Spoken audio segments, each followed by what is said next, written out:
Good morning and welcome to the Capital Gang. I am Oscar Semoyam Soke with a bevy of topics, as Moses of the Morning Show would say. I have Joseph Otieno in the studio, who I sometimes call a formerly very optimistic Ugandan. You're most welcome to the Capital Gang. Why do you make me start this conversation with a hello, and yet you retract the fact that I'm the most optimistic Ugandan? No, it's an optimistic Saturday, knowing very well that I'm surrounded by, flanked by your fantastic guests, some of whom can easily say, we told you so. So it's just saying that once in a while, you think it's a Saturday morning, you're rushing to Kololo. Is it a waste of time? It's not a waste of time. So it's always a pleasure to be here and to have some of these conversations, knowing very well that possibly once in a while it works. Once in a while somebody listens to you. Once in a while somebody may give a deep thought about what is going on. But it's a pleasure. Okay, that's excellent.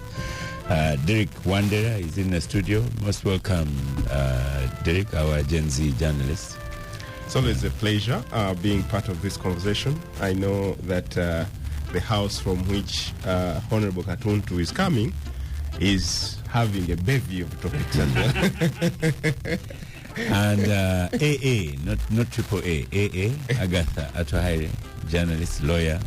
She's here, but you're most welcome. Thank you. Thank you, Oscar. All these allegations you're making on social media, now we have you in person. We should not misuse the word allegations. No, because... So good morning to you, Oscar, and to the listeners and the panelists in the Yes. Star Cafe is here, so first begin that work, powering gang. Then we have Abdul Katuntu in the studio. I like the shirt. Good morning, Abdul, and welcome to the Capital Gang. Thank you very much. Out of Parliament, is this the dress code coming up? Yeah, I went to the Chinese shop. No, but Abdul said this is the Eastern fashion when he came in. Eastern stroke. So, Abdul, you wrote a good piece that we must develop into a proper article for Derek to take to Nation Media about having given service. You're satisfied. You're leaving with spirits high. It was a very touching note. Is it usual? Do Ugandan politicians write that, or they spend most of the time petitioning? Well, that's unfortunately correct. There's a lot of petitioning, sulking, and not accepting the reality. So I've always said it before, and I remember saying it on the floor of the House, that there is a life after Parliament. And anybody who thinks Parliament is the permanent home, I think makes a big mistake. But anyway, here I am. I'm happy to be back. I've been away, as you know. But and your last duty was Pan-African. What was your last duty? Just yes, a little bit about that. For 12 days I was at the Pan-African Parliament, handing over my responsibilities and electing a new president. A friend of mine from Algeria takes over as the president. And another friend I got recently, the daughter of the former president of Liberia, Jerry Rawling, Dr. Rawling. She's now the vice president. I wish them well. Yeah. And pardon? Cannot be identified by her father's name only. It is good, also. As you can see, Madam Speaker of the Gang is in the studio. You're most welcome. Milk Gang whites, Speaker. Banging tables. I'm not banging any tables. Good morning, Oscar and my colleagues at the gang and our guests this morning.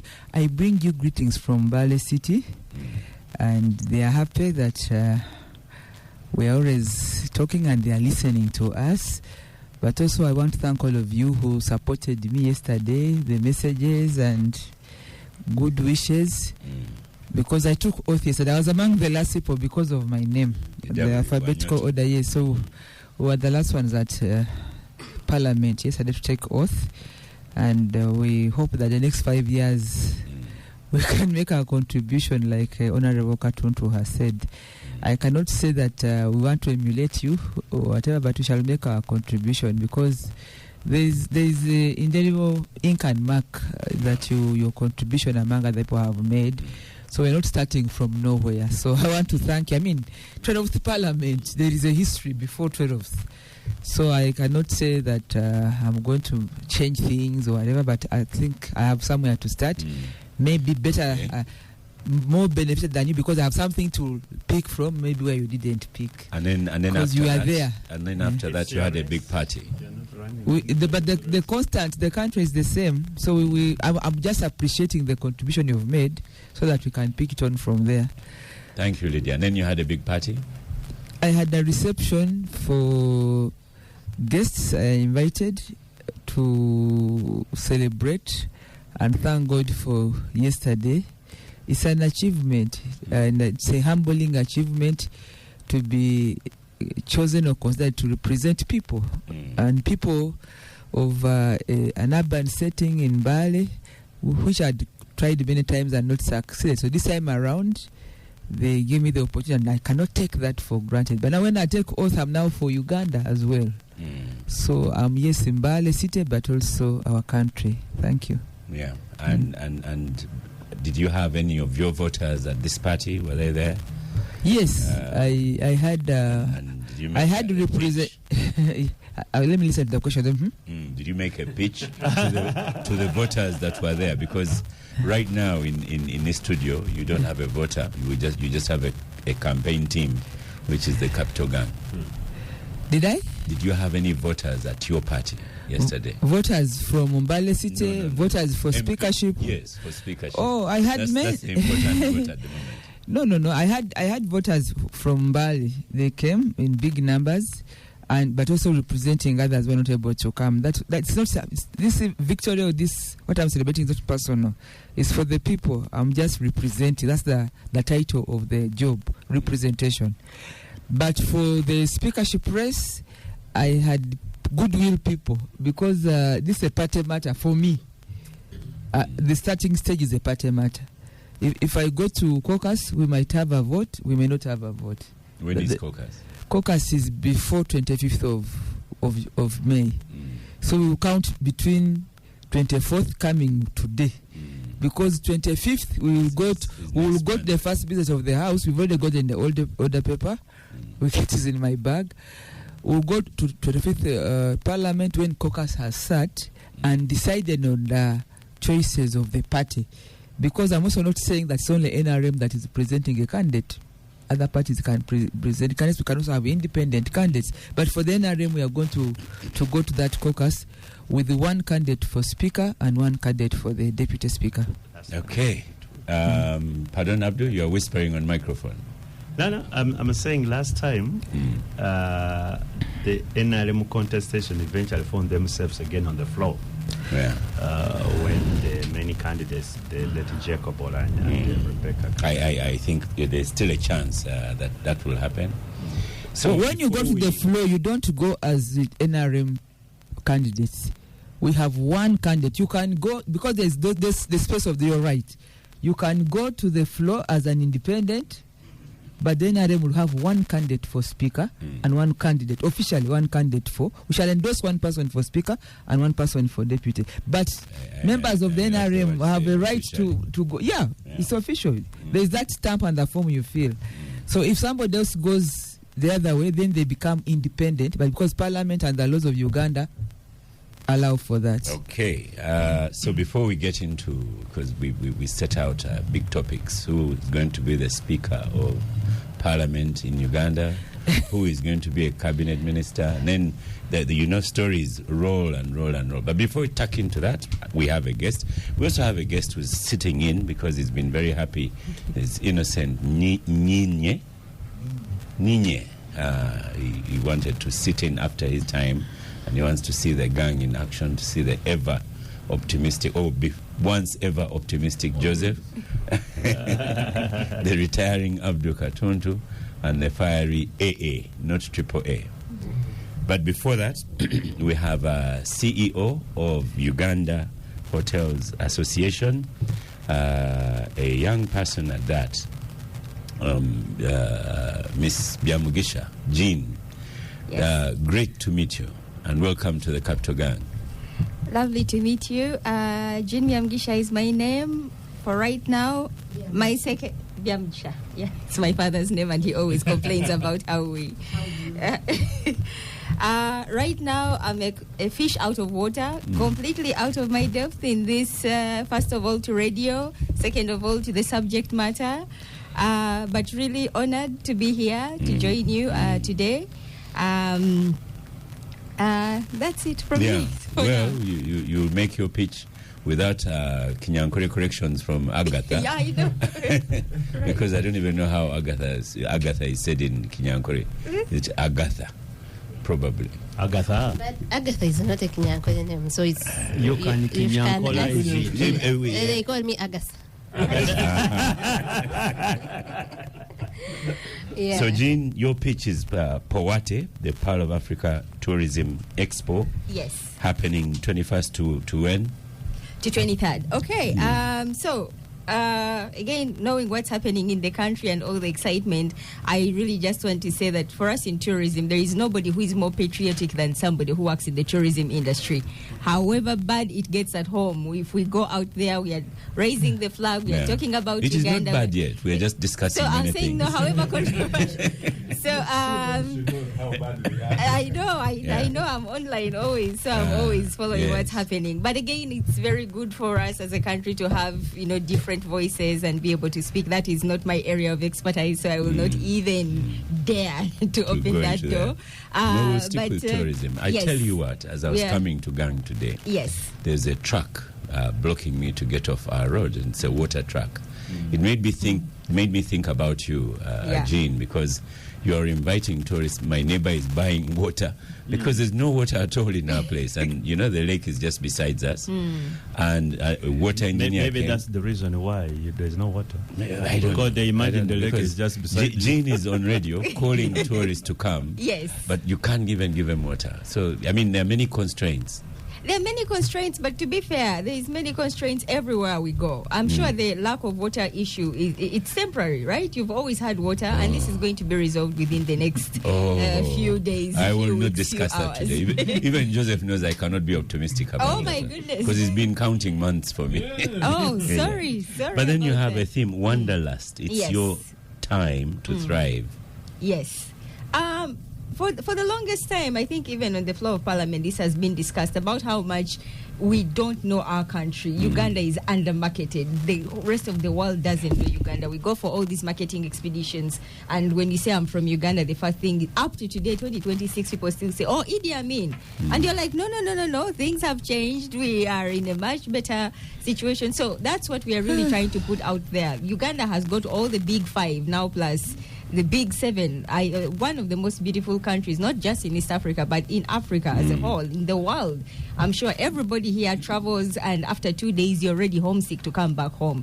The weather, the people, the friendliness, the security, all that is right here at home. So that's what... Abdu was in South Africa for 12 days, but he kept texting back How did you home. survive with what's happening? My sister lives and works in South Africa, and we call her every day because of what we see happening, Africa against Africans. Yes. And it's really a disgrace that is happening on the continent, while we are trying, for us in the tourism industry, we are really now pushing for the open skies policy for Africa. Why is it more expensive to travel intra-Africa than it is to travel in Europe, in the US? Even to buy a ticket from Uganda to the US, sometimes it's cheaper than buying a ticket to go to, North Africa or something like that. Yes. So Wanderlust, that's what we are now talking about. The beauty of Uganda, we are putting up a positive foot forward. Uganda is beautiful. Uganda is friendly. We have got great weather. We've got great food. We've got great people. And that's what we want the rest of the world to be able to know. You make a good point, because Uganda had a swimming team Yes. going to Algeria, and they had to go to Istanbul. You go out that way and then back to Then Africa. back. And that's how they came back as well. Long journeys. Yes. So at some point you have to tackle those things as well. But you may survive a sovereignty bill, because you're getting money from the European Union, 40 million. We have already Under the made old our bill. case. We made our case. Certainly, for us as hotel businesses, we are going to suffer. We are always. Yesterday, we just launched the Africa Hotel Investment Forum that is going to take place in February next year. We want the big hotels, the big boys to come in. I mean, we only have Hilton and Marriott as we speak. We want more big name brand hotels to come and invest in Uganda. It's still quite empty outside of Kampala in terms of international 5-star chain hotels in the country. But now, of course, with the sovereignty bill, there's going to be lots of push and pull back here and there. So we've already stated our case, and we really hope that we can get some consideration in that regard so that it really doesn't slow down the level of investment that we are trying to pull into the country. Yes. And if we do get the Poate, what's the economic impact for us? What do we get immediately and long term? When we went into, actually, for the longest time, Uganda's tourism industry was always marketing outward, so to the international markets, America, US, etc. We go into lockdown, COVID, and then now we start looking inward about the domestic market. And we realize Ugandans don't know where to go for holidays. Every Christmas, for us, we are stuck on, me and Agatha are stuck on Barra Road. We are going to Western Uganda. We are all in traffic jam. You see all this on social media. So now we've been telling people, leave your grandmothers alone. Go to hotels, go to Chove, go to Kidepo, go wherever. So that's what we are really hoping that now with things like Poate, people can be able to know, okay, so there is a hotel right next to my village. There is a hotel. I can go and stay in Kidepo for, 200,000 a night. There is a market for my pocket. So we are really trying to bring the tourism industry closer to the Ugandans and make sure that they know where to go. Because, Ugandans, we are party animals and we have got a lot of money to spend. That's a good point. We don't want Ugandans going to Dubai for holidays, although that's an option. We want to see more Ugandans visiting the national parks, getting married next to a gorilla or a giraffe or something like that. So we want Ugandans to really visit their own country by actually showing them that we have got a product that can be able to accommodate their budget. I like that when you're saying these things, you're looking at Abdu Katonto because I'm looking at everybody here. he goes to Butende when it is Idi. No, we need to stop that. Sometimes to Dubai. I only have Derek Wandera here who doesn't go to the village. Lydia goes to Mbale. Joseph Ocheno here goes to Nagongera. No, we need to stop that. It will always Agatha be goes there. to Dubai. Now let's... Yes. Yes. The Uganda Bikers Association, that's linked with UTB as well. They have a 6-day tour in Europe. Yes, I saw that in Europe, which is amazing. And that's a very good campaign. So I really like the UTB. Now we have a new CEO at the Uganda Tourism Board who is really thinking outside the box, and we are looking and we're seeing very many more of these initiatives and campaigns which are going forward. And there's really nothing as heartwarming as a Ugandan going abroad and somebody recognizes your flag or talks about, hey, gorillas, or as in Uganda. It's always a positive experience and very heartwarming. And really initiatives like this is what really gets us out there for more than the negatives. And finally from you, Jean Byamugisha. Byamugisha. Yes. So what do you do at the Uganda Hotels Association? Okay. What does the Uganda Hotels Association do? So the Uganda Hotel Association is the umbrella body for all the hotels in Uganda. It was started 26 years ago by the late Haji BMK Chibirige with 9 hoteliers. Currently, we have 780 member hotels. We are the biggest private sector association in the Uganda's tourism industry. Our chairperson is Mrs. Susan Muhwezi, and we have got a board of 15 board members. So we are spread across the country, all the hotels, all the big hotels, all the upcoming hotels, Marriott, etc. Our main duty is lobby and advocacy, but to also push for a conducive business environment for tourism growth in Uganda. So we are always attending international expos, bidding for international conferences, but also encouraging international big name brand hotels to come and invest here. In short, that's who we are. We have an office here at Hotel Africana, which has been our home for the last 26 years. We have a regional office in Hoima. We are excited to partner with government to host AFCON. Right now, we need to have 5-star hotels in Hoima for the delegates, for the fans, for whoever is going to be there. So that's mainly what we do. And like I said in my opener, I think we are some of the most patriotic people because we really like to see Uganda shine. Yeah. You've packed a lot in just a few minutes. You've informed us. And I want to let you go unless someone has a big question for you, because we want to go to Parliament. I know. Everything and is I'm there. keen to get to my car and listen in. It's really not a question, but you know, Jean, your submissions in brief link it to ECESA. I just think that maybe you should get an appointment in the incoming government as part of the national guidance kind of information kind of stuff. Because some of the things are very obvious, some of the things that you're right, all of us actually see. But really the bottlenecks, as Oscar suggested, some of the obvious things, the image thing won't help, considering the topic we're going to be discussing. The image thing won't help when you talk about the experience I had yesterday. Yesterday I went for a party for a member of parliament, and there was no power.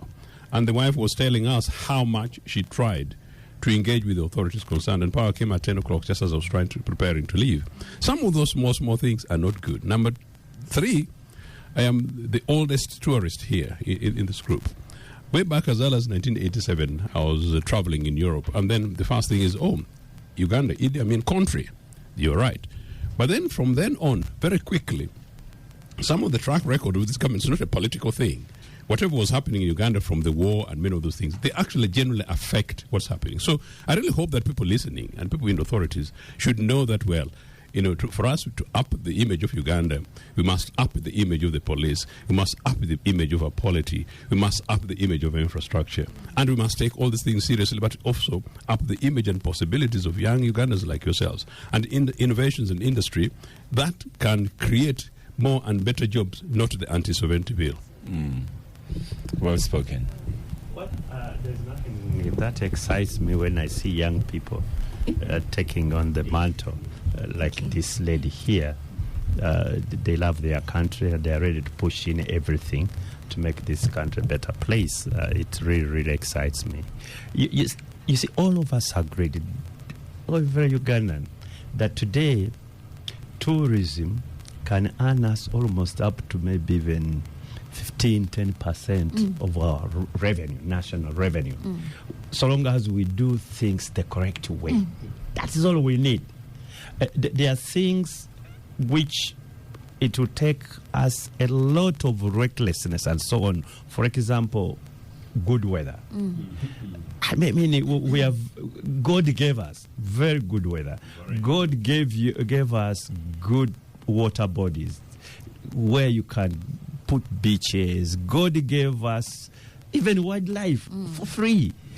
And these are the sort of thing organizing. And when you have people with a little bit of money and invest in hotels and so on, the private sector actually does better than any other person. What the government must do is to invest, in public infrastructure, in security. And I'm telling you, you have a very, very booming business. But you need one thing as also a concern. You need training. You really need training. Hotels in Uganda, you need training. You are. I don't want to discourage you, but you are pathetic. Yeah, yes. Very, very pathetic. There is no rosy picture about your human resource.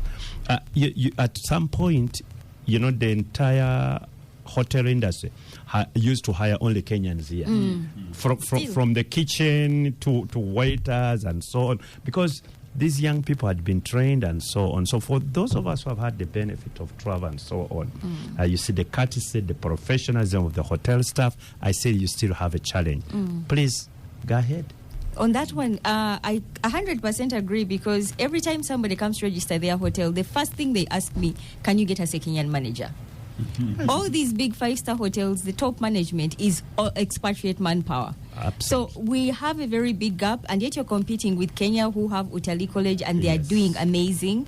For us as a hotel association, we know. We have some funding from the ILO, from Enabel Development Partners, who are helping us to train, but this is just a drop in the ocean. We need support. We need USTTI to come up and running. We need government to invest in private sector and help us to build a training school, because without training, we are going to put up all these properties, but all the big positions, all the good salaries will still go to expatriate manpower. So I 1,000% agree with you. It is very well known. It is something we are trying to address, and it is something that I still feel that it's a drop in the ocean of the magnitude of the problem, but it is doable. Yeah. So, and you've had So- people like Wekesa Amos, wonderful, the Ugandans. There's nothing they have not done to market this country Yeah. or to market the tourism sector. So, guys, go and do your thing. We hope we wish you success. Thank you very much for having me. Final word from you. Jean Final word from me. Nyamwisa. And how does someone get into the expo? Of course, the expo is going to be at Speak Resort Munyonyo. Please, it's free entry. Please come look at what it is that we have. We have over 200 exhibitors. Over 100 hotels will be exhibiting. We have international people coming in from Kenya, from Rwanda, from South Africa, from Europe, who are going to also be there. So please come, look at the product we have. Look at how beautiful Uganda is. Let's come and enjoy each other. And most importantly, let's love our country and let's really see how beautiful this country is and push it to greater heights. Wow. Yes. Excellent. I'll be there. Thank you so much. Yes. Thank you. That's Jean Byamgisha, CEO of Uganda Hotels Association. Thank you for your time with us. Let's start with, as Abdu calls you, the rumor monger, Derek Wandera, with a direct question. Who will be the next speaker of Uganda? The next speaker of Uganda will be the one the MPs will vote for.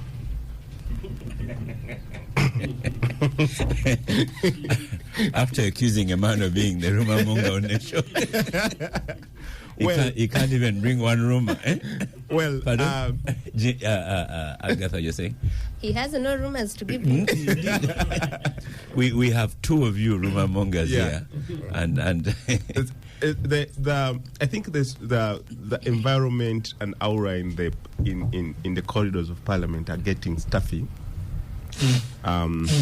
With so many developing stories, there's lots that we are dealing with as journalists, and just make sure that we come up, we serve the nation with accurate, balanced, and fair stories. Quite many allegations moving around. I'm seeing some actions already happening. There is a meeting that happened between President Museveni, a delegation that he chose from the religious fraternity, but also top leaders within this country, and the Speaker of Parliament.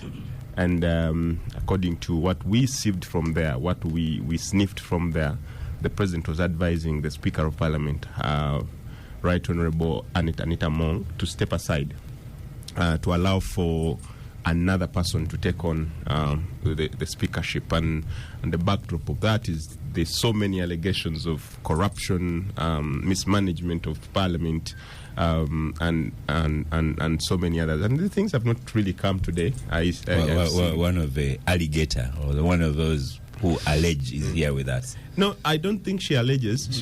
She has done a very wonderful job in bringing documents, and you know, as a journalist, getting to a place where you can be trusted with such a document, it just shows you how journalistic you've become, how top notch of a journalist, and that's for me the topmost part of journalism, that you can access these documents from wherever, and all of them are authenticated, and they are very, very, very verified and true. Well, what's your basis for saying they're authenticated?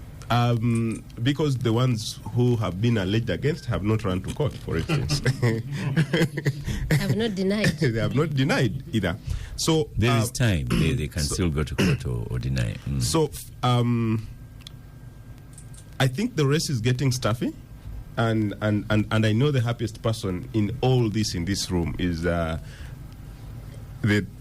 soon-to-be Right Honourable Lydia Wanyoto. I mean, she has kept a calm composure. She has not gone into the mad fight like we've seen all the other contestants do. I've held a number of interviews with her, tried to poke her to the letter, but you'll never get it. You wanted to drag her in the sewage. Pardon? Wanted to drag her in the sewage. You'll never just get her there, and I think she comes with clean hands in terms of throwing around tantrums and allegations. Who knows? She could be one of those that will be endorsed when they go to caucus. Your question was direct. We can only use the information that we have available to predict who could become speaker. But as of now, we've seen retraction of endorsement from PLU, which is a very big force in What makes it a this big force? in this leadership, because they have so many MPs that believe in them, and they could easily sway those to any side. And we've seen endorsement of. We have seen also endorsement of Oboth. I understand he's going to be having a meeting to. Actually, today he has a party where he's maybe going to make it formal that he's going to run for speakership. And we've interacted with a lot of stories here and there. So, still a big debate. President Museveni could even wake up tomorrow and the son as well, and they say, no.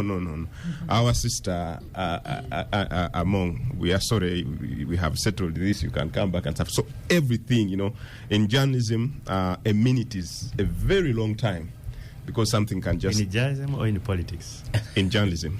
Okay. And in politics. And maybe in politics, because I'm not a politician, though, so I wouldn't know. Yeah. So just before he finishes off, I've been watching, when you watch CNN or BBC, you see that UK, in politics, it's in total turmoil. Every 5 minutes count. Yes. Yeah. So yes, in journalism, they are giving us those updates. Yeah. So a lot is happening, and we just need to keep our eyes. Now, this is where I just want to take you a little bit back. You're saying even Among is not out of it yet, AAA. Because I know that she's also putting up a spirited fight. Right. I've just gotten some information, yet to be verified, that the deployment at her home and office have been changed drastically. New faces coming in and taking away the old faces that had been there. We don't know what it means. We don't know what it could turn into. But yeah, if she has been called to step aside, probably she's also going to make her case for a bargain of maybe I want a bigger position, or I want to be vice president or something like. We've seen this happen before with the Right Honourable Rebecca Kadaga. So who knows, this could have. Did she get a bigger position? Did she get a bigger position? She was. Eventually the rumors came. So you'd agree, Abdul. Eventually the rumors came. It was a matter of time. Agatha, the other rumor monger. No, I'm not a rumor monger. Let's start with the big question on the table. Who is going to be Speaker of Parliament? I think, contrary to what Derek says, that it will be who the MPs... There was a constituency in the last elections, and people would ask, okay, let me give an example of Vugoiri County. So I said, who is winning Vugoiri County? I said, we don't know who is winning, but we know who must lose. So some of these questions, Oscar. So please proceed. No, I think that for me, it's who President Museveni wants, and now his son. So I think that's where where we are not yet sure how much control is President Museveni remaining with. How much does his son have? That the son is in control, I think for me is not in contention. But the level, is it 80%? Is it 50%? That's it. And the one they decide to be speaker. So the rumor monger here was, I think, hiding his head in the sand to say it's who the MPs will choose. The MPs have never been allowed to choose on their own. When it was Kadaga and well, the last time they chose on their own, when it was between Kadaga and AAA. I have covered these speakership races. There's never been a race between Kadaga. It was Kadaga and Olanya. Yeah, it was Kadaga and Olanya. Okay. So I have covered these races since when we were moving from Sekande to Kadaga, and it's always Kadaga was the only one who at first had the muscle to fight for that position. The first time, they didn't want her, but she had already mobilized enough, the women, the Baganda. She was very popular, very, very popular. And Sekande was a very honorable person, didn't want to be subjected to that humiliation. So he said, you know what? Campaign. Yeah.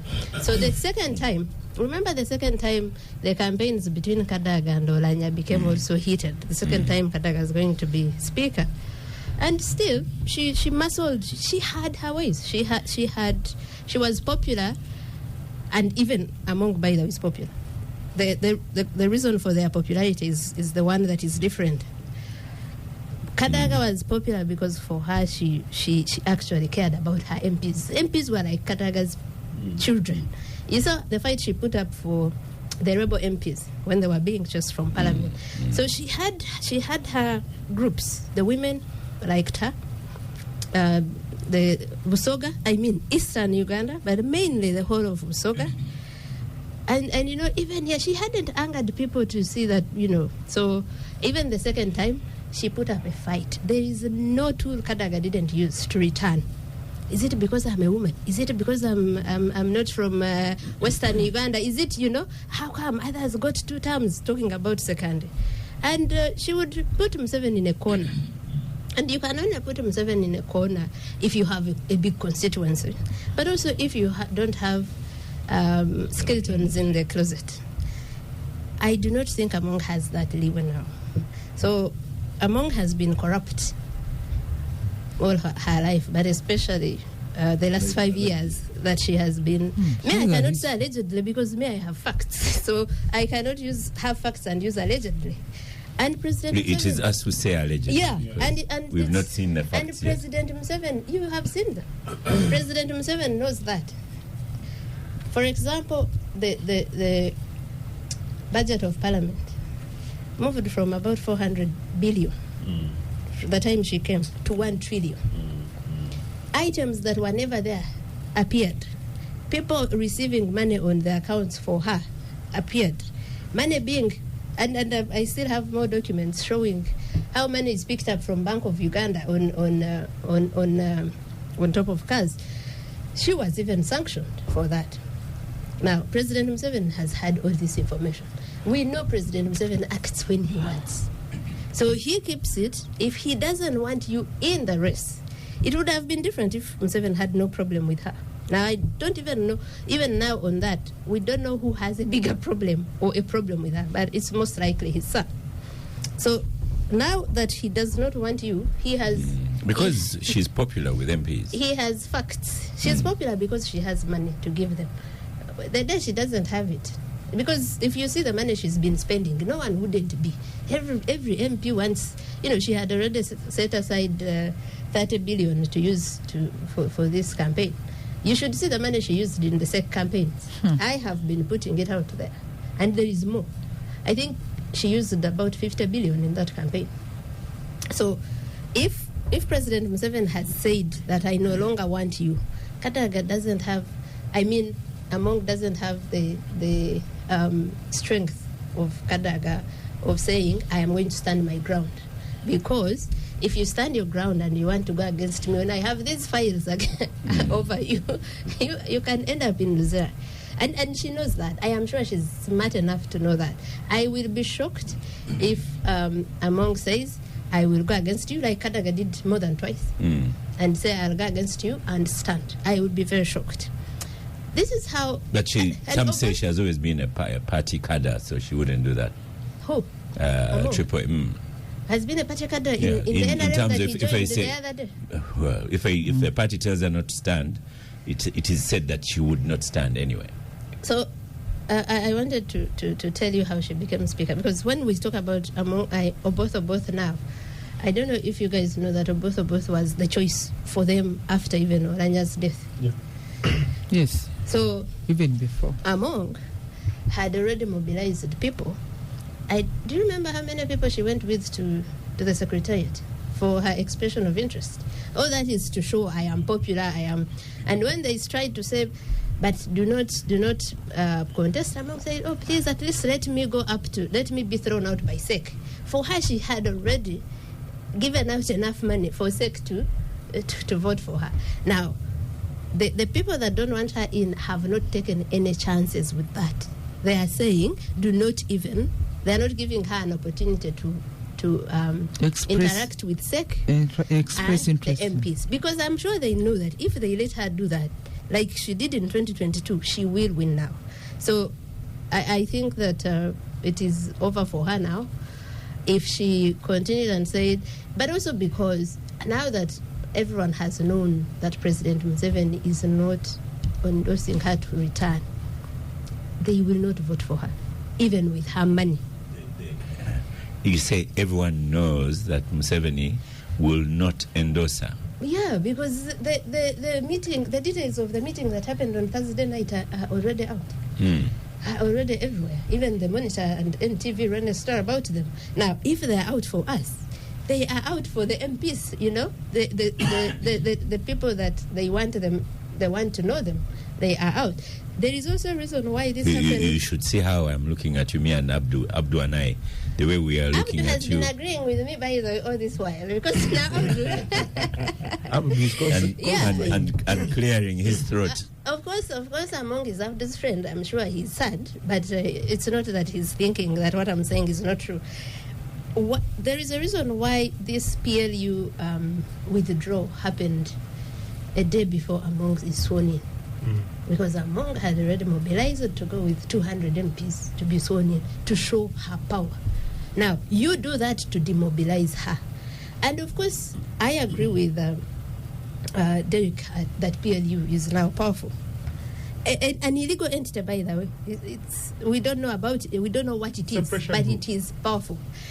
The only thing we differ on is it's not because it has so many MPs. No, it's because it is led by President Museveni's son, who is a serving army officer. So me, I get. I don't know whether to feel happy that a corrupt person is being seen as a corrupt person, or to feel sad about how low we are sinking, that, someone just comes up and says, this one is the one who is going to be speaker, this one can't be speaker anymore. As who? I mean, what's going on? You remember the time we had Raymond Mujuni here and he was saying, wait for that time. He said it 1 year ago. He said, wait for that time when PLU will start opposing NRM. Yeah. Is this the time? But they are not opposing. PLU has, we are talking about the control that PLU's leader now has. So if he goes to his father and says, we cannot continue with this speak, and the father agrees, they are not opposing. Except the opposing is on the Kabanda and Nameri. You guys know how it ended. Nameri was disappeared. So it's really... Is that factual as well? I saw a video on the screams and all. Yeah, maybe if now she has been found, but it's factual that she was kidnapped last night. No, you can kidnap an MP? Yes. Kidnapped. Like, we know how an arrest is supposed to happen. There was even firing, because Nameri also has a bodyguard, as a guard. They fired at each other and put her in a drone. That's not an arrest. And the people in NRM... And you people in Agora, you've been saying these things all along, that kidnaps will happen. Not just in Agora. Everyone has been saying you cannot disappear people. And NRM people have been defending that. But it will come for everyone. And maybe that's the opposing you're talking about. That because Nameri, maybe when she saw how she was aided to steal an election, because she did steal it. Yeah, very much. And did you see how the recount happened in Masaka? It went up against every... So I mean, the other day in Chankwazi, Joseph, we are all looking at you, Agatha. President Museveni called her by name and talked. I think all that made her think that now I am powerful. I can go against Kabanda. You are going against Mhozi. Kabanda and Mhozi, we do not know what it is, but Kabanda is Mhozi's some piece of information? Yeah. So for this section of the gang, you have free reign. So we are looking at you. Nameri was picked from Brovard Hotel in Masaka. This is factual. Very factual. Yeah. Driven to Kampala, and she went. They conducted. There was a conduct of search in her house last night, and I understand they retrieved a lot of money lots of bags of money from her house in Munyonyo. And people have been wondering where this money is or comes from or whose money it is. And I saw a video earlier of her. They had a police warrant to search. I don't know whether those lawful things happen nowadays. People because who I know that people you have who have might don't follow processes. Because I know that you're supposed to have have a court order to search someone's house, but that's what happened.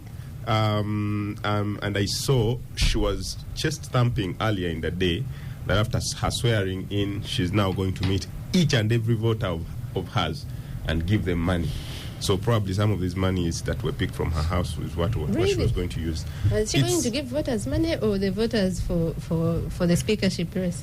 That's what we're talking about, those voters. And then I understand that why she was picked is because she got her phone and started calling all the MP elects, telling them not to attend Jacob Oboth's event today, where it's believed that's where he's going to be expressing his interest to run, or even make it public that he's going to run for speakership. And I saw a post from David Kabanda warning her that we are going to pick you up if you continue doing so. A few hours later, that's what happened. So conclude, Agatha, you're saying? I was saying that there's a saying on X where most, us young people are. And people say it's one Uganda, one suffer. If we allow this anarchy to continue, and for me, I cannot even wish it for Among. I am the first person who wants Among to be investigated and prosecuted. But to find that this is happening, to say, you keep quiet, do not express your interest in this, because if you do, we'll take you to prison. And if you don't, because I cannot be happy about that. It's not that any process has been followed, any accountability has been, is what people are interested in. Now, when you talk about the abduction of Namere, it's the same thing, If Namere has committed any crime, because I don't think it can be a crime to want to call MPs and say don't go for, but if the money she stole it, or if it's from stolen money, let Namere be arrested and questioned over that money. So if we continue allowing this anarchy, and for me, I know that people like us, it would happen to us, or opposition. I want people in NRM to know that it's not normal, and that they are not immune to the anarchy that we are seeing right now. I think that if you are MK and you want to, to bring order, because that's what they are saying. When you see Andrew Mwenda every day say, President Museveni is old, is incapacitated, is that they are saying that now we are the ones that should be allowed to bring. You cannot bring order like that, like the way he's going about it, going on saying every woman that did this, like the disrespect for women. Every woman that sees Museveni calling her, don't think you are special. It's and Katesh, so why is he being pulled into it? Who? Katesh. My MP. Honorable Katesh. I see now there are exchanges again. Now Kabanda is targeting Katesh. Okay, so that one I do not know. Yeah. But I know that Katesh and Among were also close. But just like Kabanda, if there's anyone who has eaten stolen money with Among, it is Kabanda. So he cannot. I'm telling you the truth. Kabanda is in Among's house 24/7. Maybe until recently, 24/7. There is a time Among was on a hospital bed in Nairobi. It wasn't her husband by her bedside. It was Kabanda. So if he's, because I know that Katesh and Among have been close. I have written about these things, about the corruption that goes on in the budget process. Both Kabanda and Katesh were members of the budget committee, I think even Kabanda. And they were getting money in these reallocations. It was going to Shema, my hospital in Shema, the health center was given money, I think like 3 financial years, the same for Kabanda. So if the contention is about that, Kabanda has no more authority to talk about it. But if they investigated everyone that was around Among, both Kabanda and Katesh that were eating this money, both Kabanda and Katesh would be implicated. So I don't know how MK is now going to deal with that. Because if you want to go after the Sisenam Jews, the Kateshis, the people that were in that bracket of budget money, your friend cannot survive. And I have written on my friend here is Katesh. No, your friend I meant MK. I've written on Twitter before asking why Kabanda drives a parliamentary car. It is there. Even put the cars that came in for former speakers and deputy speakers, one went to Kabanda. And it is because he is close to the person that is misusing, abusing resources. So the boss of Kabanda should know that maybe go a bit slow, you know. And Kabanda himself, go a bit slow and know that even you. But of course, it doesn't matter anymore whether you are stealing or not. What matters is, are the powers that be, have you angered them? Are they happy with you or unhappy with you? Yeah. The way we've listened to Agatha and Derek on Gang. I just wanted to help you understand how how Katesh comes in here. I think there's been. Let's stop for a breakfast. It's the hour mark.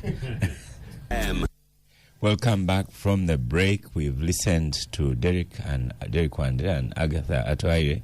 Derek, you just another minute just to finish off what you're saying. Yeah, I was just trying to help the gangsters, but also people out there understand the story, how Katesh comes into the picture. So I understand. Katesh has been speaking against PLU. And this being dismissive about it. So it's like my friend Baryomusi as well. Yes. So after everything happened yesterday, Daudi Kabanda then posts and says, now, like, Katesh has been saying that we are a useless lot. Now you come and tell us how we are useless.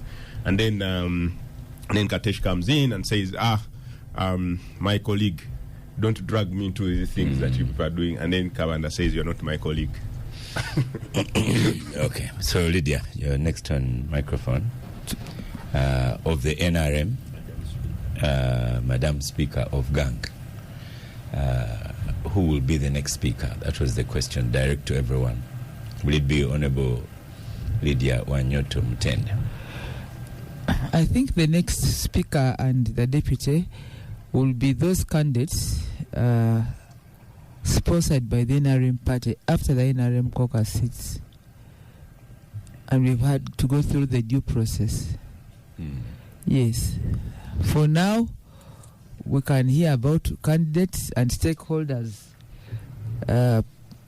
proposing and endorsing candidates. The endorsements have been going on. I don't know that you have been following.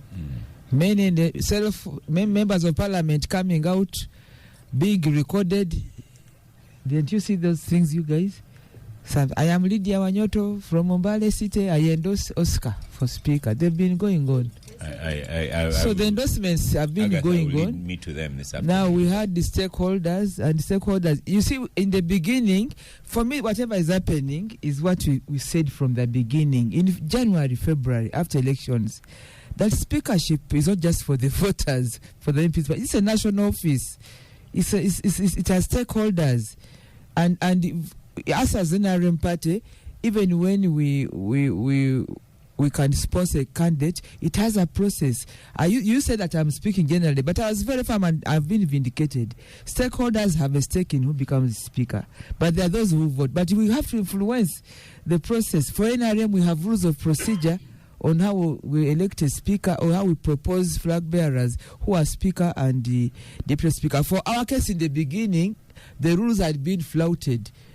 So we petitioned, we went to the national chairman. When he came to Chankwanzi, he said this is going to be revisited, and we are happy.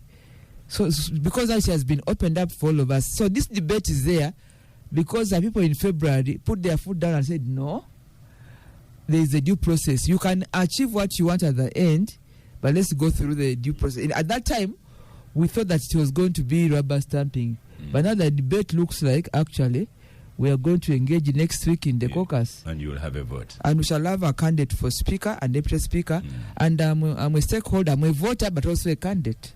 and my friend Herbert asks, if a party says, no, Lydia, I want you to be deputy speaker, will you take that? I've said this before. If you can even play my recordings, even if they didn't give me anything, I would respect the decision of the party. But I'm a candidate. Right. And I'm positive I can be given an opportunity to serve the House. Yes, but I will not go against the party decision. I will not throw tantrums. I've never thought that was about NRM. It has its own challenges. We've been victims. We've been told not to do this. But that I chose. This is a marriage I chose. Where I come from, when you marry, you go with your grave. So I chose to be in NRM, and that's it. Yes. Yeah. I argue there. Yeah. You go with your grave. Yes. Joseph Otieno, you're on microphone. Who will be the next speaker? Lydia has just marketed Bama Saba ladies, so they're terribly committed. So I'm actively reviewing that. I'm actively reviewing that statement. The second last time I was there was at the Joshua Colley household, but it was for a somber moment. Maybe I may need to go back down there and see what's going on. But look, we generally don't know on the basis of what... it's not a question of we. The question was for you, Joseph. That who will be? Yes. It would appear... Like at the beginning of the election, I kept telling you President Museveni will be president. Did he have any doubts? And he's very optimistic. He kept thinking that. That who? That Joseph Otieno. That who do And we? then they locked him out. That I would, yes. But on this occasion, actually, we have a candidate from Tororo, who's my brother, Jacob, both. And it would be very interesting if that these arrests allegedly is in part is because he's... there are some people who are busy undermining his possible candidature. But we He also stole iron sheets. So that is why we don't. Continue. Was he listed as well? Yeah, he took 300 iron sheets. He's on the list, and he's the one who passed age limit. So we also have things to say about him, but our voices we don't Did matter. he return them? The iron sheets? No, he didn't. At least we don't know that he did. He's on the list of people who took iron sheets. He took 300. I am told by his handlers that he used them to roof a church, a community school, and I am saying, please, it does not stop it from being a diversion. The iron sheets were not meant for a school where he comes from. So, yeah. Did Nandutu return us? I think they took back some from Nandutu that they found at her home. Yes. Yeah. Pardon? But just remember that of the 7, were there 7 or 10 people that took iron sheets, only Nandutu is in prison. Yeah. Right.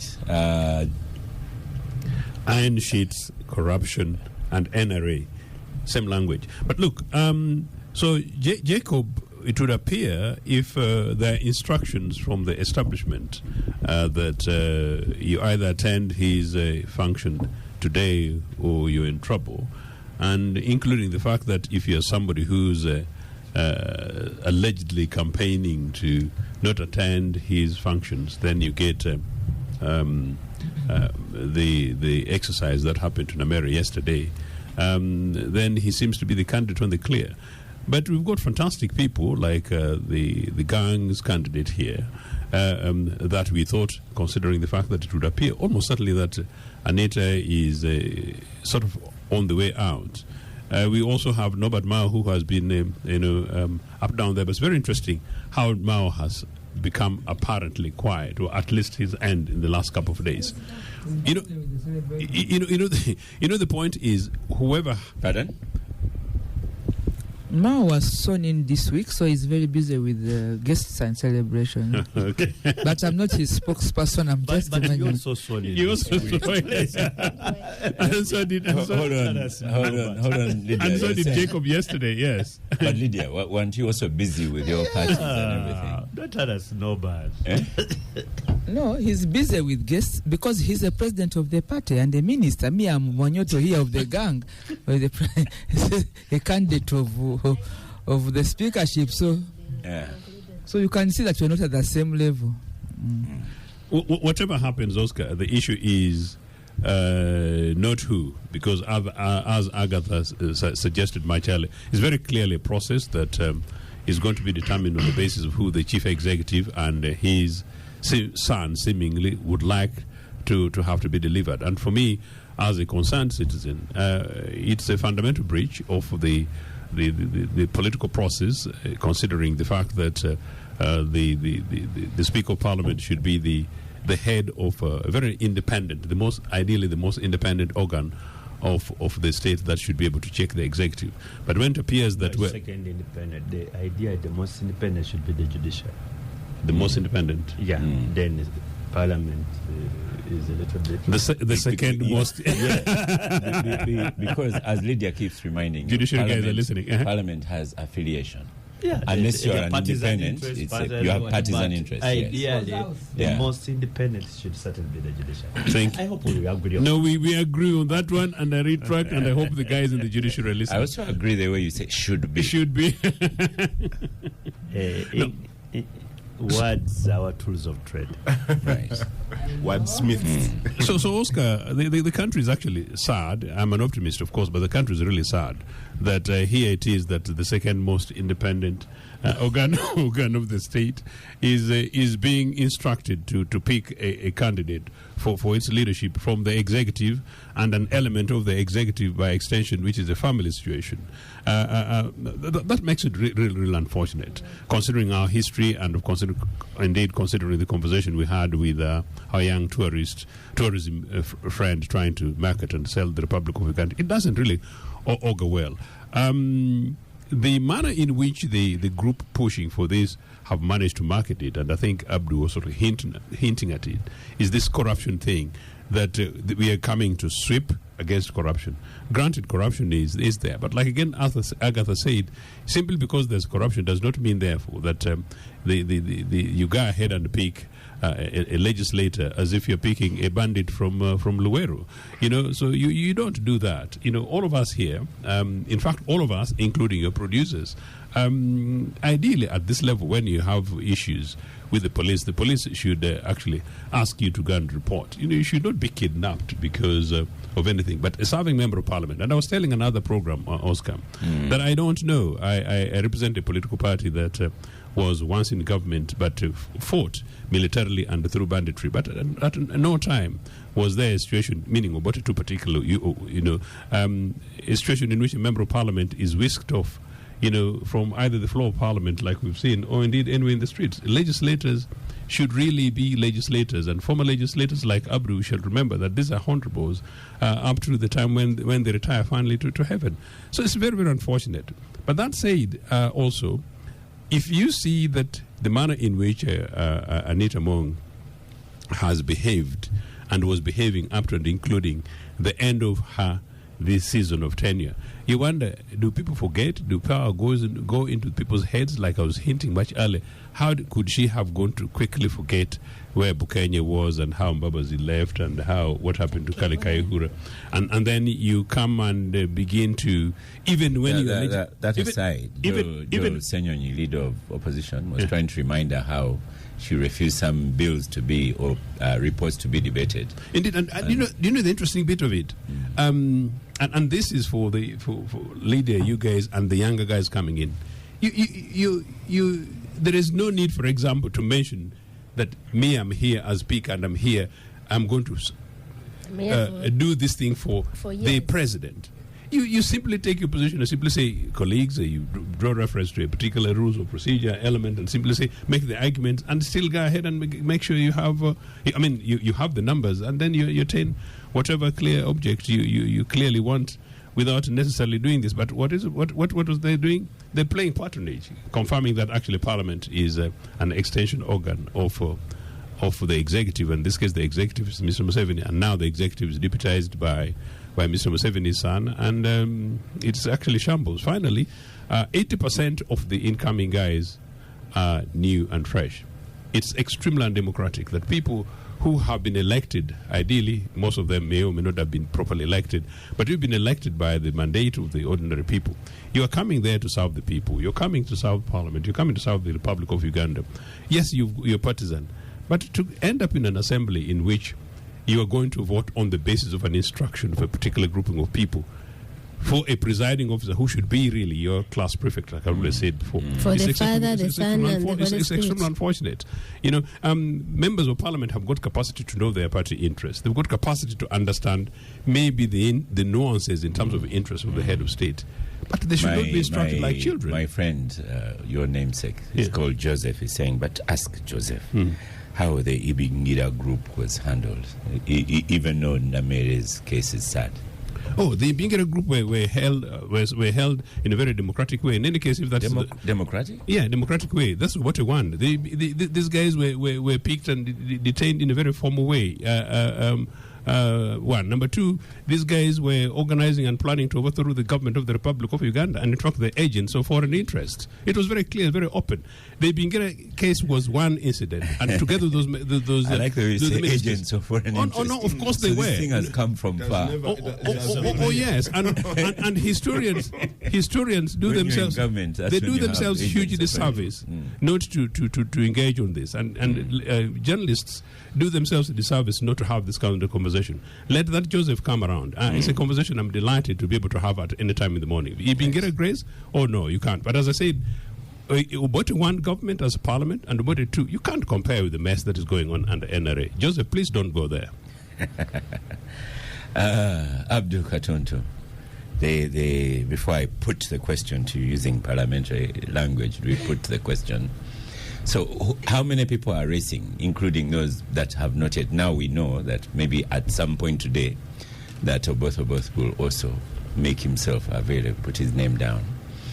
So do you know of any others that, because we knew Lydia, we knew Anita Among, we knew Mao, are we going to have more? I think there's another name that has come up, actually two, Florence but Akiki. I think for deputy, the Honorable Lilian Abel, and also here the Honorable Dr. Ruth Acheng. There is a debate going on who should be another candidate. I thought usually the practice is that it's lawyers. They have discarded that. No, these days it's a little bit different. I like how you say these days a little bit different. I think Lilian Abe is a PLU. Yes, even Dr. Rusachin is PLU. One, I need to give a historical perspective. Agatha sort of gets the facts correct, but she spices up with her better subject together. But what's her petty subject? What's the petty subject that Agatha holds? Corruption, this and so on. It's a petty You subject. think it's petty? No, pet, not petty. Pet. Okay. It's a petty. Okay. No, I also had petty. I was speaking English in Lusaka. But being the name of Busoga, I heard you correctly. With some Chapadol accent. I have been a little bit honored that I have been part of this thing from 2001. In 2001, we were invited for dinner, and I've told this story on the gang before. All of us who had been elected in Nakasero State House. We had 2.5 hours, we had our sumptuous meal, and then the president said, let us go to the conference center and create a consensus about who would be our next speaker. At that time, there was a little bit of jostling. The army officers were in for somebody whom they thought, one, was a well-qualified lawyer, but he had one problem. He was not all that an ardent NRM or President Museveni supporter, and that was Ben Watcher. But from all the army officers, General Tinyefunza, Nobo Mayombo, Tumukode, I attended even 1 or 2 meetings in the late Agura Wari's house about it. However, their intention at that time was to lull Ben Watcher to the NRM and say, look, here, you can come work with us, and we're even ready to give you this position. And Ben seems to have sort of like, okay, let me try it. He had accepted the role.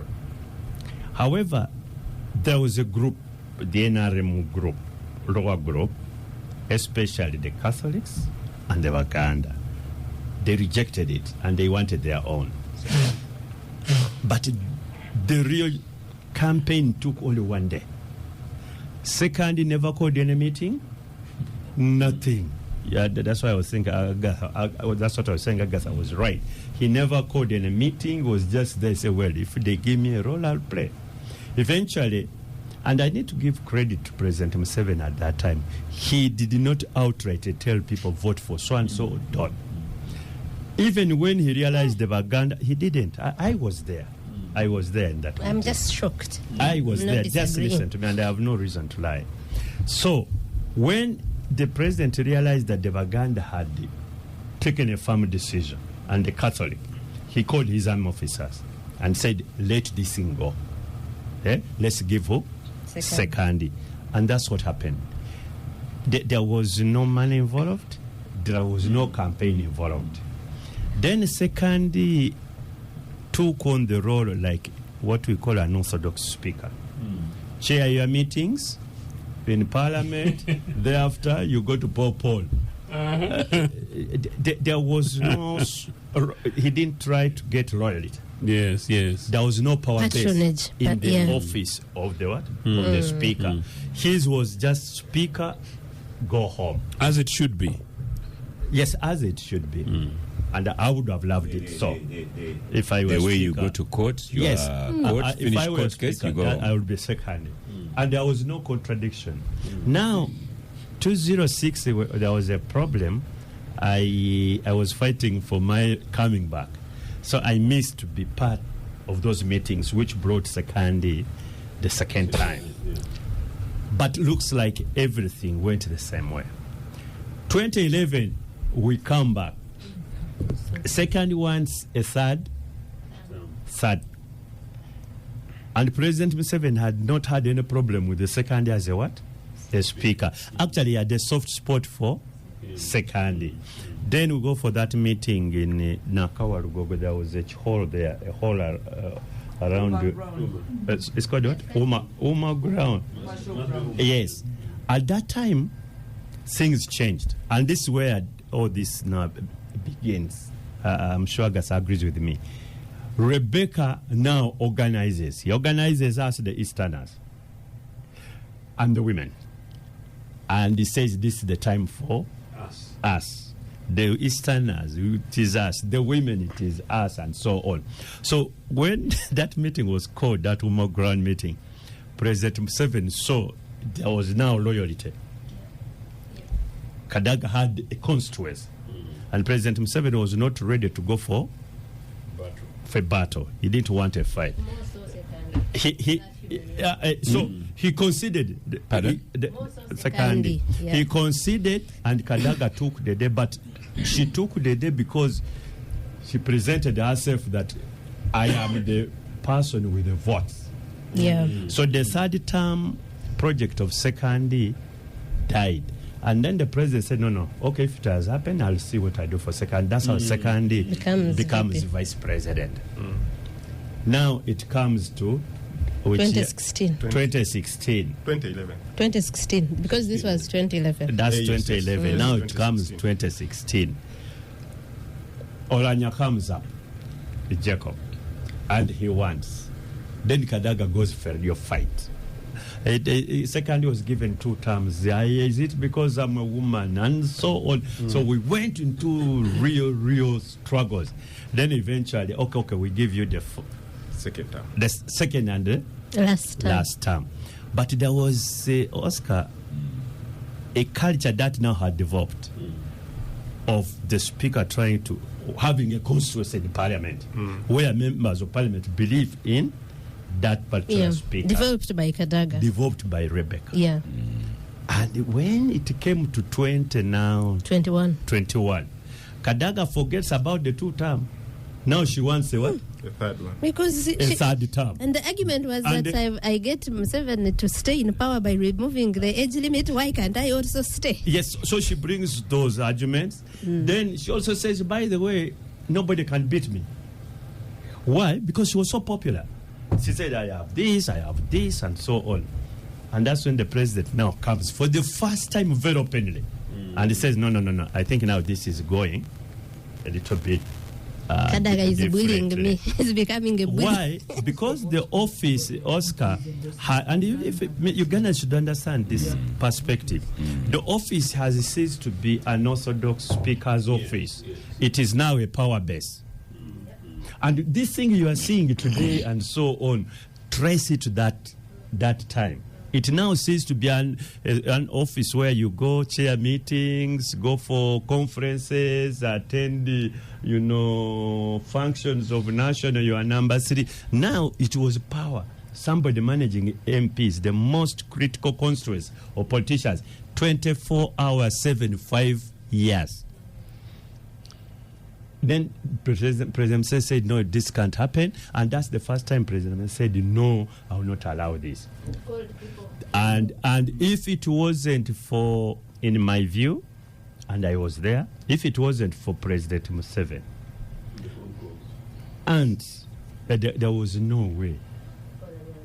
Well, actually, and who? And Anita Among. It is Anita Among. And the President Museveni, first of all, and Anita Among, who made Olanya speaker. But now, Parliament had become a different place. Speakers were now having control over MPs. And this particular term, it continued being the same. Because now, members of Parliament started paying loyalty To the speaker. To the speaker. They come, mama, they do this and so on. And now it was going to be very different. Why? Because the issue also of succession has come in. That's number one. Number two, you'll be disingenuous or you'll be not honest to recognize that PLU is now a political force in this country. And it has real interest. And one of the constituencies you would want to have control of his parliament. So any speaker coming should have an endorsement of PLU. In all this, that's now PLU thinking. And they come and say, okay, this is our interest. In all this, I see the opposition has been rendered some sort of periphery. They even don't know what. That's why I think my sister Lydia is saying, for us, it is about this and this. The opposition is out of the picture. Don't you see how quiet I am? Why? You donated your time to Agatha and Derek. But there is no need for opposition. Like Tim Karejera wrote recently, the opposition is now within. So, So, Oscar, now, currently, PLU seems to be a significant political organization. You can call it a pressure group legally. You can call it illegal if you are Agatha, but there it is. And of course, and Joseph, there it is, and it is real. Politicians, you have to handle two cases. One, the realistic case, or with your illusions. That all can happen too. Now, this battle for speakership has nothing to do with somebody presiding over parliament. It is a power base. A power base. And the most important stakeholders would want to have a control of that power base. Where you have these honorable members whom we are going to manage every day. There is no person who manages politicians on a daily basis in this country more than the speaker. Every day. 500 people every day. They are coming to you when there are problems. They are coming to you when they are happy. You are calling each other and they come running and so on. Even when there are problems, personal problems, they run to you. So who wouldn't want to have a pie? That's the crisis you are in. So people who are looking, this is about speakership. It is not. This is a contestation of power. Yep. Then who will be speaker? I think we're all agreed that currently President Museveni's choice. Hold on. I'm going to come back to I think we're all agreed, and we stop for a quick break. Welcome back from the break. Abdul Katuntu, we need to send you back to teaching at law faculty and LDC. And you know, this is the Museveni thing of always giving historical context. I think, what year have we arrived now? Well, to me, it's like you take advantage that I have been there. I don't just read things, but I've been in meetings and so on. So it's what I have seen and what I've participated, meetings I've participated in. So I was saying that what we are seeing today is a power context because of the sort of transition period we are in. So we are ceasing to have what you are thinking, Lydia thinks is going to preside over a house and so on. No. It's who is now the second most powerful office in this country, which might certainly determine or be part of the biggest stakeholder in the transition coming. Who will be speaker then? One, President Museveni is the biggest stakeholder today. Political stakeholder, understandably, is the outgoing president. It's the chairperson of the biggest political party. He has the security institutions. He's no longer outgoing. He's sworn in. Sorry, he's not outgoing. No, he's sworn in. When there is a transition, you'll be outgoing. That's what I'm meaning. Of course, his term is just starting. So he would be the biggest stakeholder, and each and every person who has expressed an interest in this office, he has sought his endorsement, including my sister Wanyoto here. Everybody, they are running to him because they know where power is. Two, today, PLU is. Because the opposition whom you think would be there to sort of contest is literally not there. So the only now visible you're going to see is PLU, because the numbers of the opposition are minimal. In Parliament, they are weak.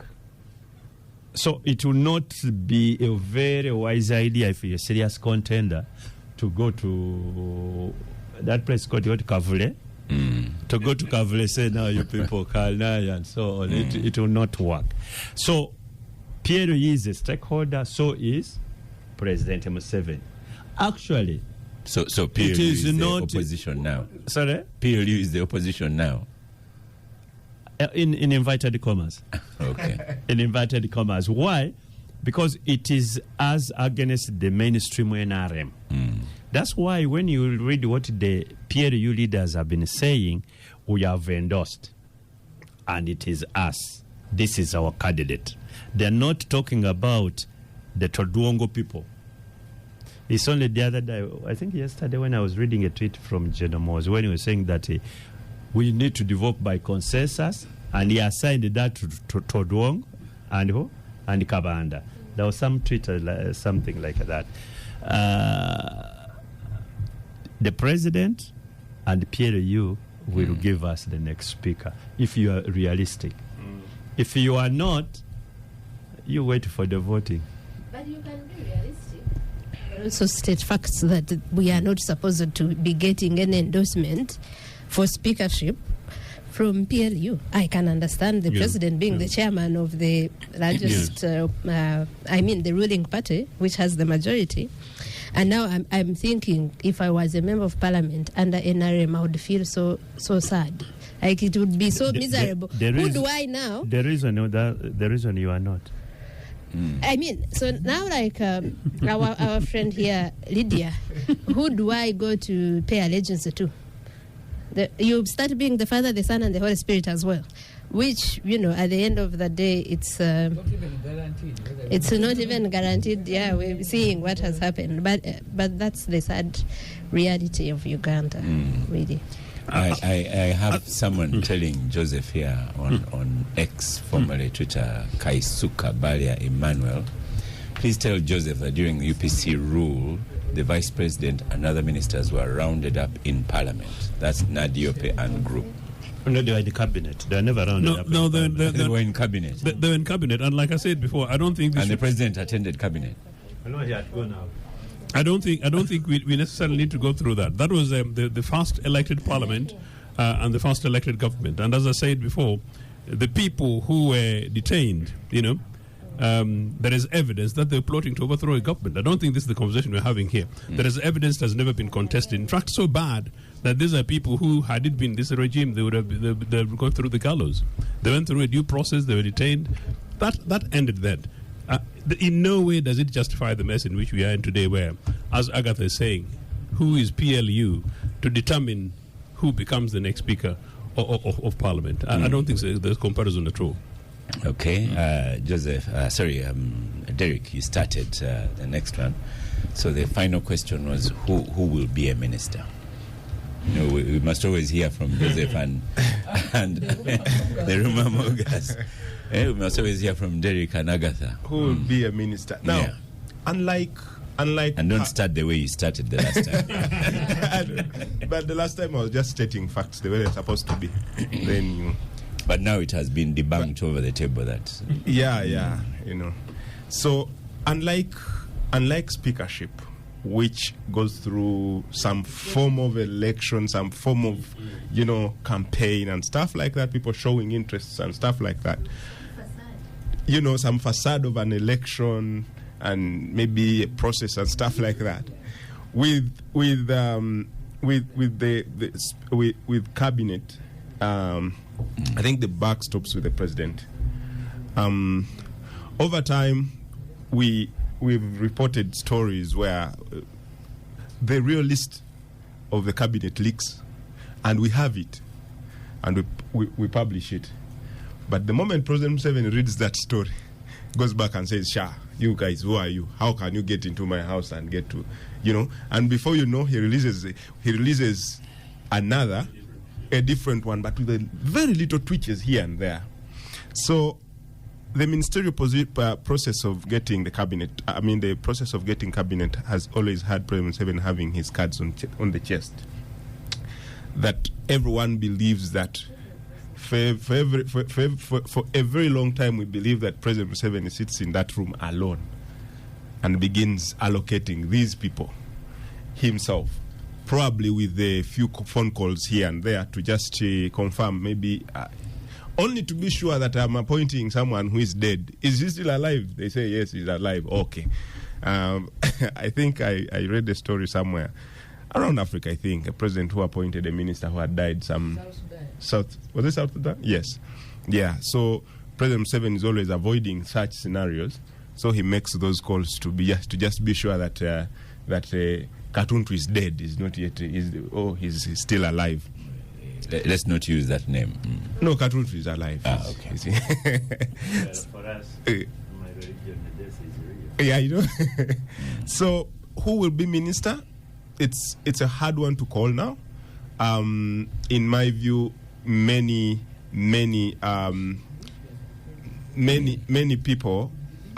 people who have had so many these scandals around them, especially corruption scandals, I'm very sure they might not survive. We are seeing at least deliberate moves, especially even in this speakership press, that people who have had baggages of corruption scandals around them will certainly be dropped, and we've seen so many of those, and we know that nearly half the cabinet got involved in the Mabati saga. Some of them have been aligned in and have so many baggages about corruption. So if you asked me, still President Museveni has his cards. Probably he has already named the cabinet, and he's just now sieving through, reading it every other day, making sure that now that Honorable Lydia has asked for speakership, can I give her maybe gender and stuff like that to just contain. Now that I'm getting. She's with the National Planning Authority. Maybe she becomes a planner. You know, or Mao. Who was a cabinet minister. You know, so you keep wondering about most of the things, but I know that President Museveni, unlike these other things where he has a lot of influence from other outsiders, I think he still has this one for himself to make decisions. Agatha, Boaz Kanye tells you, I don't think any Ugandan now doesn't know what role PLU plays in the country. Tell Agatha to wake up. I think there's, like I said here, it's one thing to know that this is the reality. It's also one thing to know that it has no legal basis. How are you stopping me from asking that what's the basis of PLU to endorse or to choose a speaker? So, and it's the same lecture that Abdu has given us, that there's the reality, being realistic, or the other being idealistic, or but also you can know the reality but still question what's the legal basis, you know? Yeah. We know. I started here by saying that the speaker will be determined by how much control now Muhoozi Kainerugaba has. Didn't I say that? You did. Yeah. So who's going to be minister?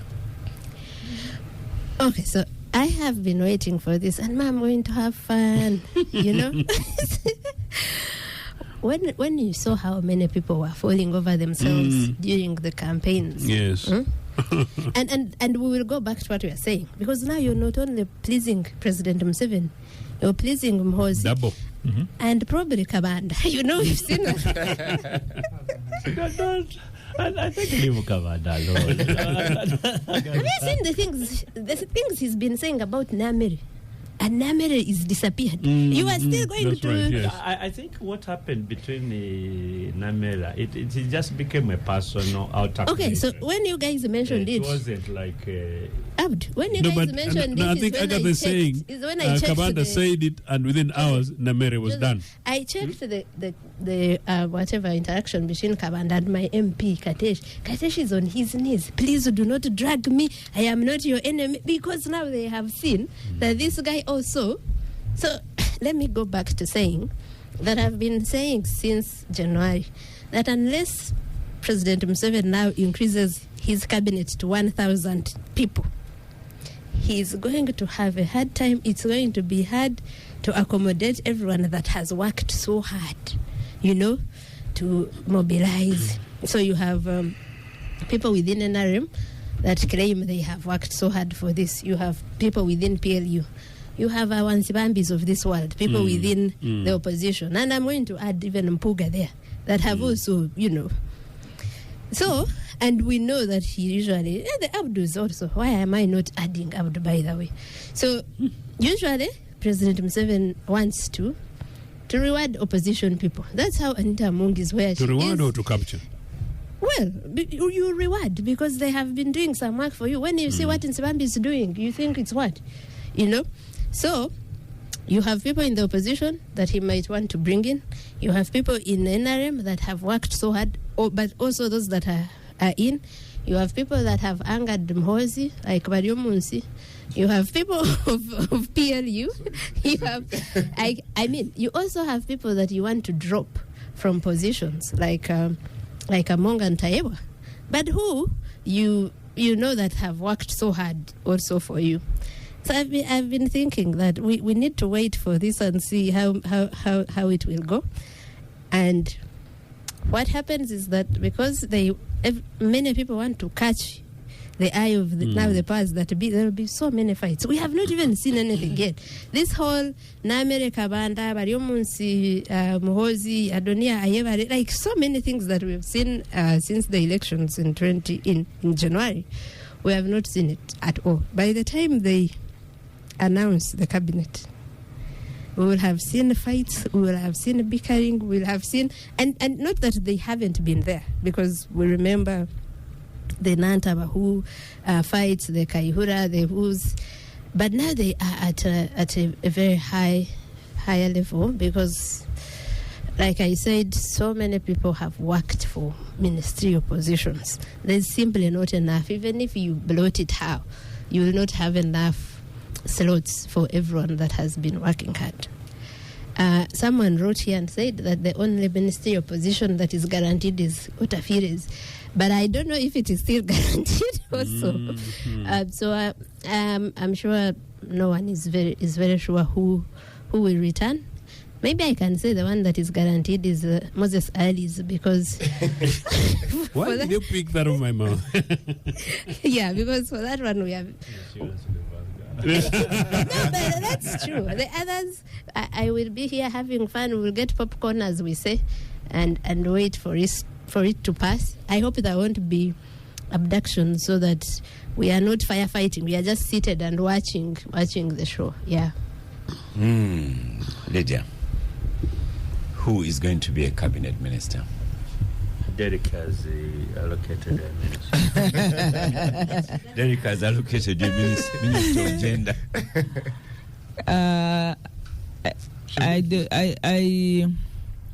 I cannot say who, because when you say who, you are maybe also trying to border towards giving people names.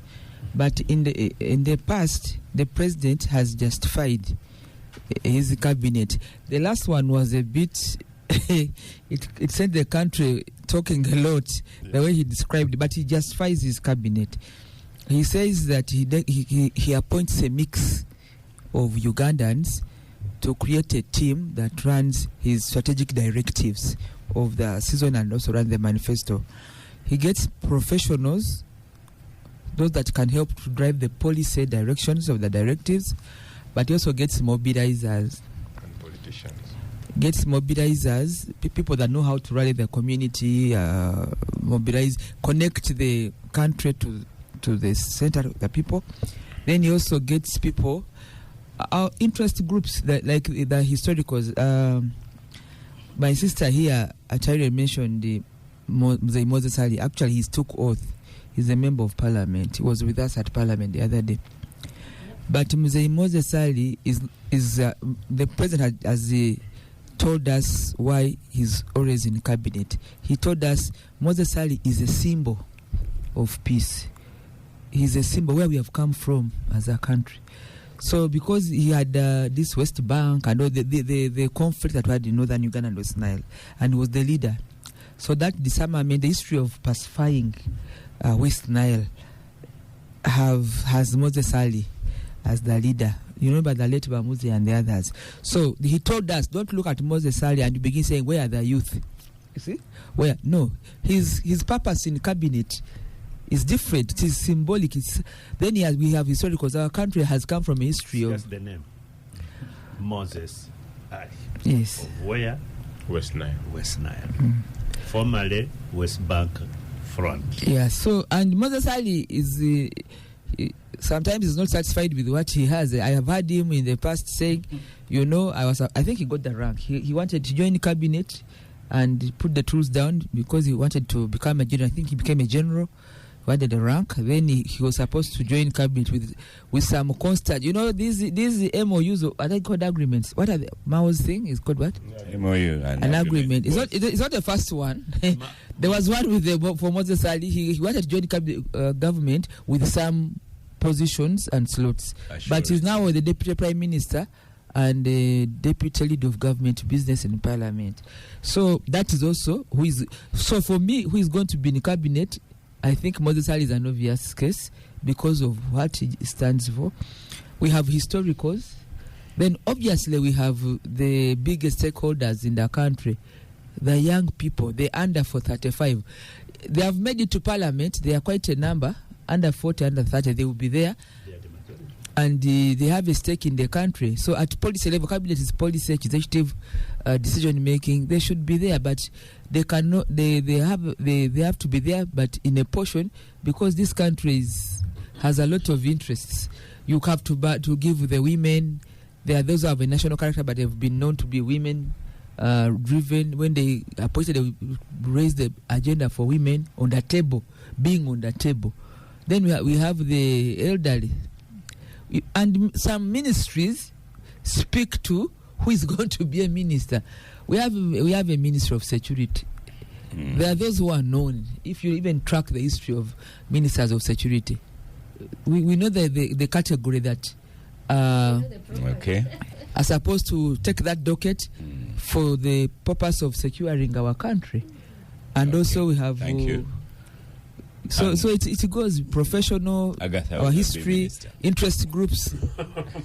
The way you're looking at Agatha, she will not be minister. Joseph, but she ruined it and said for securing our country. No, that's not the purpose. I was actually going to say that the most important person to watch was Moses Ali, with the hope that he would be requested to retire, maybe with some huge amount of money. I think Moses Ali is basically an embarrassment, in cabinet. If it's true that the people elect him as generally they do, that's fair enough. But I don't think it's really anything to be excited about. But number two, I don't really agree with Mr. Museveni that Moses Ali is a symbol of peace and stability. Moses Ali was Idi Amin's Minister for Finance, and it is true that Moses Ali fought against an elected government, just like Mr. Museveni did. So that's a terrible symbol of so-called peace when we're trying to discuss civility. Joseph is always consistent. But if only that happened, and West Nile has grown. West Nile, followed by Bukedi and Karamoja, are amongst the poorest regions. And I go to West Nile very often, including the other day I went to Zombo and I met a woman from Zombo the other day who can hardly look after her four children.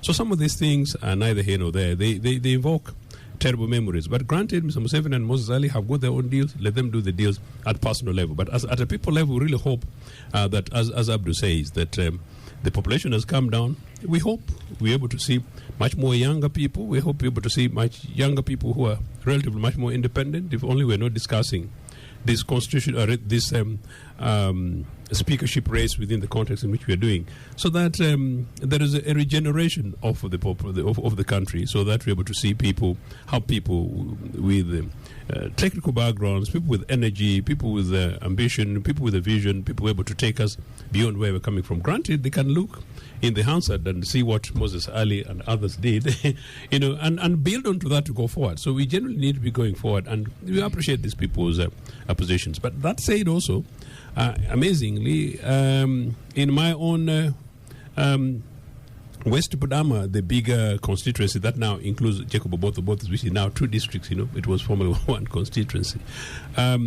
We never had a cabinet minister for 35 years until we started complaining, including using your forum here, that the Jabs have never had a cabinet minister for 35 years. So Obote becomes the first minister in cabinet at Minister of Defense when it was actually progressed. But part of this thing is, do those positions bring services or not? I'm not quite sure. Ideally, services should be delivered across the country regardless of political representation. But the manner in which the lobbying of by individuals and groups of individuals is happening turns politics to something beyond the kind of service that the Abdus attempted to do. But I may also say that Abdu, as Lydia was saying, huge respect from people out down there in terms of some of the things that you guys have done in the assembly. People watch, of course. There will always be issues, criticisms, and disagreements, but there is a quality that we don't disregard, and that you are out of the assembly together with a number of your other colleagues is neither here nor there. But maybe if only this country was fair enough that we're able to pick the best of our people, that we make good use of them, whether in cabinet or outside cabinet, I think it would be a good hope for our future. Abdu, last word on the question, last word on gang. Who is going to be minister in the next cabinet? First of all, President Museveni surprised the entire country with his last cabinet. Nobody expected who was dropped or who was brought in. He really surprised everyone. And he was up about it. Remember when he was announcing, he said, yeah, I brought in my people. All of you were like, the rumor mongers, my brother here looking at me. Oh, so and so is going to be, so and so is going to be. Then all of a sudden, faces. His body language was very deliberate. I got you guys. Yes, I really got you guys, and so on. I don't see him doing something different this time. I think he's ready to surprise the nation again. But That said, it's not like he just sits maybe on his desk and he just comes up with a list. He certainly talks to many stakeholders and so on. I imagine he calls somebody, say, now, can you give me a few names or something like that? I don't know. Nobody knows except those who have worked closely with him could be able to tell that this is how he does. But maybe what he did last time is not what he's going to do today. It's not what he did the other time. So it is all up to him. Why? Because both politically and constitutionally, he's the only one supposed to do it. Only one. Only one supposed to take a decision. And he can only be accountable to the appointments committee where he's sending the names. But I can tell you, when he sends, once in a while they query one or two names, but eventually they approve all the names. So, one, he has an agenda, and he wants a team that will deliver on that agenda. Two, he'll talk to whoever he thinks will enrich that list. And then he'll give us the list, and then the Oscars will call us again, say, no, this is the list. And Joseph will say, no, that one, I wouldn't even appoint him. Oh, that one, that's the best he did, and so on. Then we shall go through that. So let's wait. I don't think it's fast. It should be within the next 3 weeks or so. There should be a list, and we see what is other than speculating.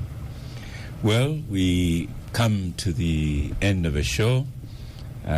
In the 1 minute left, maybe Lydia, just to give you a minute of airtime. To campaign. What are you going to do in 1 week before Agatha just warned her. Yeah. Campaign for you. So now that we have taken oath, we are members of parliament. The first business of the house is on the 25th of May. We have that's next Monday. Some 10 days, 9 days to go. I'm going to be doing consultations with my colleagues and stakeholders. I like the word stakeholders because they matter. I wrote the president, but I'm also looking forward to the caucus and present my bid for speakership because that's what I stand out for. And listen to the conversations, and we see how best we can get out of here. But I appreciate. I even this morning I feel fresh breath that we have stakeholders who are saying, look, there is this member of parliament, there is this one, there's this one. It's good for the country. We should never have a situation where you can say that in an elective position, and there are people who want to offer leadership, and you say this is closed, this is not available, so it's ring fenced. And the due process must always be followed, even when we know. Even when we know the whatever the stakes, or even when we know. And for me, the moment I come, I want to be asked those questions when I've come from the caucus. Yeah. I will say yes. I went all the way to the caucus. I was endorsed. I'm the flag bearer. I was not endorsed, but I would be satisfied. Okay. That I participated in the process to elect a speaker and a deputy speaker of our country. Right Honourable Speaker, Speaker, Member of Parliament for Mbale City, as promoted by Gang. Thank you, listeners. We kicked off a show with Jean Byamugisha, who is CEO of Uganda Hotels Association. We've also had someone in the studio, Innocent Ninye of Starbucks. He's enjoyed the show. Took a photograph with Honorable Abdu Katuntu. Star Cafe has powered the Gang. I don't. I'm just going to Starbucks to take a few. And thank you for listening to the Gang. I am Oscar Semoyam Soke, and I shall see you next week.